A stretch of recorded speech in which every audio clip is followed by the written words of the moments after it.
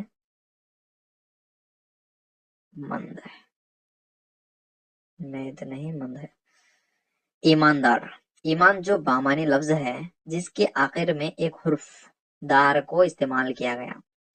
دیوان جو بامانی لفظ ہے جس کے آخر میں خانے کا استعمال یعنی اضافت کیا گیا۔ عقل جو بامانی لفظ ہے جس کے آخر میں مند کا استعمال کیا گیا۔ یہ جو ہے یہ مرکب لفظ جو بامانی کے آخر میں حروف یا لفظ کو جوڑا جائے، جس کو ہم لاحقہ کہتے ہیں، جس میں ہم ہنٹ جو ہے سابقہ سامنے ہوتا ہے، لاحقہ لاسٹ میں ہوتا ہے۔ اس طرح یاد رکھیے، بہت آسانی رہے گی۔ تکرار لفظی یعنی تکرار رہنا، کسی بات پر زور دینا ہو تو الفاظ کی تکرار کی جاتی ہے، یعنی بار بار کہی جاتی ہے۔ ایسی ترکیب کو تکرار لفظی کہتے ہیں۔ یہاں پر دیکھیے مثال، احمد خوشی خوشی گھر چلا گیا۔ احمد خوشی گھر چلا گیا، یہ جو ہے نارمل ہے، جس میں احمد کی خوشی کو زیادہ طور پر یعنی زور دے کر بتایا جائے تو احمد خوشی خوشی گھر چلا گیا، اس کی خوشی کو تکرار کیا گیا ہے۔ اسی طرح یہاں پر دیکھیے، گھر گھر دیپ جلے ہیں، یعنی ہر گھر دیپ جلے ہیں، یہ الگ بات ہے، یعنی گھر گھر دیپ جلے ہیں، یہاں پہ گھر پر زور دیا جا رہا ہے، یعنی تکرار کیا جا رہا ہے، جس کو ہم ایسے الفاظ جو تکراری طور پر یعنی بار بار کہیں تو ہم تکراری لفظی کہتے ہیں۔ یہ رہے سابقہ، لاحقہ اور تکرار لفظی۔ تو یہاں پر دیکھیے جملہ، چند حروف کا مجموعہ بامانی مجموعہ لفظ کہلاتا ہے۔ چند بامانی لفظوں کا بامانی مجموعہ جو ہے جملہ کہلاتا ہے۔ ایسے الفاظ یعنی الفاظ کا ایسے مسلسل مجموعے کا نام ہے جس سے بات پورے طور پر سمجھ میں آ جائے، جملہ کہلاتا ہے۔ مثال دیکھیے، شادان کتاب پڑھتی ہے، جس میں شادان کتاب پڑھتی ہے معنی بہت آسانی سے سلیسی طور پر سمجھ میں آ رہی ہے۔ اسی طرح انور بیمار ہے، جو ہے جس کی معنی ہم کو سمجھ میں آ رہی ہے کہ انور بیمار ہے۔ اگر اس جملے کو ہم کتاب شادان پڑھتی ہے، اس طرح نہیں، پڑھتی ہے شادان کتاب، یہ جو ہے بے ترتیب ہے، جس کی معنی ادا نہیں ہوتی، جس کو ہم جملہ نہیں کہتے۔ ایسے لفظوں کا مجموعہ جو بامانی طور پر بات مکمل طور پر سمجھ میں آ جائے، جس کو ہم جملہ کہتے ہیں۔ رہی بات، ایک جملے کے دو عناصر ہوتے ہیں، جیسا کہ مبتدا اور خبر۔ مبتدا یعنی جملے میں جس شخص یا شے کے بارے میں کہا جائے وہ مبتدا کہلاتا ہے، یعنی جملے میں جس چیز کے بارے میں بتایا جا رہا ہو وہ مبتدا کہلاتا ہے۔ اگر اس چیز کے بارے میں جو کچھ بھی بتایا جائے وہ خبر کہلاتی ہے۔ جیسا کہ یہاں پر دیکھیے، مبتدے کے بعد کا حصہ یعنی مبتدے کے بارے میں جو کچھ بھی بتایا جائے، کہا جائے، وہ جو ہے خبر ہے۔ یہاں پر دیکھیے، جیسے راشد روزانہ نماز پڑھتا ہے، یہاں پر کس کے بارے میں بتایا جا رہا ہے؟ راشد کے بارے میں، یہ جو ہے مبتدا ہوتا ہے۔ اسی طرح راشد کے بارے میں کیا بتایا جا رہا ہے؟ روزانہ نماز پڑھتا ہے، یہ سب جو ہے خبر ہوتا ہے۔ اسی طرح یہ جملہ دیکھیے، لڑکیاں گانا گا رہی ہیں، اس میں کس کے بارے میں بتایا جا رہا ہے؟ لڑکیوں کے بارے میں بتایا جا رہا ہے. یہ لڑکیاں جو ہے مبتدا ہوتے ہیں. اسی طرح لڑکیوں کے بارے میں کیا بتایا جا رہا ہے؟ گانا گا رہی ہے. یہ سب جو ہے خبر کہلاتی ہیں. یعنی مبتدا سبجیکٹ ہوتا ہے، خبر جو ہے پریڈیکیٹ ہے. یہ رہے جملے کے عناصر. جملے کے اقسام. جملے کے دو اقسام ہیں، جیسا کہ صورت کے لحاظ سے جملے کے اقسام، اسی طرح معنوی لحاظ سے جملے کے اقسام. صورت کے لحاظ سے جملے کے اقسام اگر دیکھے جائیں تو منفرد جملہ. منفرد جملہ وہ ہوتا ہے جس میں ایک مبتدا اور ایک خبر ہوتی ہے. جیسا کہ مثال دیکھیے، طاہر اور آج نہیں آیا. طاہر یعنی اس جملہ کس کے بارے میں بتایا جا رہا ہے؟ طاہر کے بارے میں. طاہر جو ہے مبتدا ہوتا ہے. اسی طرح طاہر کے بارے میں کیا بتایا جا رہا ہے؟ آج نہیں آیا. یہ جو بتایا ہے یہ خبر ہے. اس طرح جملے میں ایک مبتدا اور ایک خبر ہو تو منفرد جملہ کہتے ہیں. اگر جملے میں ایک سے زیادہ مبتدے اور ایک سے زیادہ خبریں ہوں تو مرکب جملہ کہتے ہیں. اگر سلیس سے کہا جائے تو ایک جملے میں بہت سارے ایک سے زیادہ منفرد جملے ہوں تو مرکب جملہ کہتے ہیں. جیسا کہ اگر مثال دیکھیں تو سمجھ میں آ جائے گا. یہاں پہ مثال دیکھیے، ثنا اچھا پڑھتی ہے ایک جملہ ہے، اور اسی طرح خوشخط لکھتی ہے اور ایک جملہ ہے، جس میں ایک ہی جملے میں مکمل جملے میں دو جملوں کا استعمال کیا گیا. ثنا اچھا پڑھتی ہے اور خوشخط لکھتی ہے، یہ جو ہے مرکب جملہ ہے. اسی طرح یہ رہے صورت کے لحاظ سے جملے کے اقسام. اگر معنی کے لحاظ سے جملے کے اقسام دیکھا جائے تو یہاں پر دیکھیے، جملے خبریہ وہ جملہ ہوتا ہے جس میں کسی شے یا چیز کے بارے میں، شخص کے بارے میں خبر دی جائے، جس کو ہم جملے خبریہ کہتے ہیں. جیسا کہ مثال دیکھیے، رشید بیمار ہے. یہاں پہ رشید کی بیماری کا خبر دی جا رہی ہے. رشید کی بیماری کی خبر دی جا رہی ہے، جس کو ہم جملے خبریہ کہتے ہیں. اسی طرح افتخار نے سبق پڑھا. یہاں پر جو ہے افتخار نے سبق پڑھا، جس میں افتخار کی سبق پڑھنے کی خبر دی جا رہی ہے. یہ جو ہے خبر دی جا رہی ہے، اس سے ایسا معلوم ہوتا ہے کہ اس جملے میں سچ یا جھوٹ کا گمان پایا جاتا ہے. جیسا کہ رشید بیمار ہے، ہم کو خبر دی جا رہی ہے کہ رشید بیمار ہے. سچ مچ وہ بیمار ہے یا نہیں ہم کو پتا نہیں، یعنی گمان ہے جس میں. اسی طرح افتخار نے سبق پڑھا، اس میں افتخار سبق پڑھنے کی خبر دی جا رہی ہے. اس میں بھی گمان پایا جاتا ہے کہ افتخار نے سبق پڑھا ہے یا نہیں. ایسا جملہ جس میں خبر دی جائے اور جس میں گمان پایا جائے، سچ یا جھوٹ کا گمان پایا جائے، جس کو ہم جملے خبریہ کہتے ہیں. اسی طرح جملے انشائیہ جو ہے وہ جملہ ہے جس میں کہنے والے کی دلی منشائیہ کے جذبات ظاہر ہوتے ہیں. مثال دیکھیے، ارے ادھر آؤ، کلاس میں خاموش رہو، جس میں کہنے والا یہ کہہ رہا ہے کہ ارے ادھر آؤ، یعنی اس کے منشا یا جذبات، وہ آرڈر کر رہا ہے کہ ادھر آؤ، جس میں گمان کا یعنی سچ یا جھوٹ کا گمان ہرگز نہیں پایا جاتا، کیونکہ یہ مخاطب کہتا ہے، یعنی مخاطب نہیں متکلم کہتا ہے. بولنے والا بولتا ہے اس کے دل سے. دل سے کوئی نہیں بولتا بلکہ زبان سے ہی بولتا ہے، یعنی دل کے جذبات ظاہر ہوتے ہیں. ارے ادھر آؤ. اسی طرح یہاں پر دیکھیے، کلام میں خاموش رہو، سوری کلاس میں رہا ہے، کلام آ گیا یہاں پہ. کلاس میں خاموش رہو، یہ بھی جو ہے بولنے والا بولتا ہے، اس کے دل کے جذبات ظاہر کرتا ہے، جس میں سچ اور جھوٹ کا گمان ہرگز نہیں پایا جاتا. یہ جملہ جو ہے جملے انشائیہ کہلاتا ہے. منشائی جذبات، دلی جذبات کو ظاہر کرنا، یہ رہے جملے کے اقسام. اسی طرح یہاں پر دیکھیے، حرف شمسی اور حرف خمری. حرف شمسی جب کسی لفظ پر الف لام لگایا جائے اور وہ الف لام نہ پڑھا جائے، یعنی لفظ میں الف لام شامل کیا جائے اور الف لام کو نہیں پڑھا جائے تو حرف شمسی کہتے ہیں. جیسا کہ مثال دیکھیے، عبد الشکر، علاء الدین.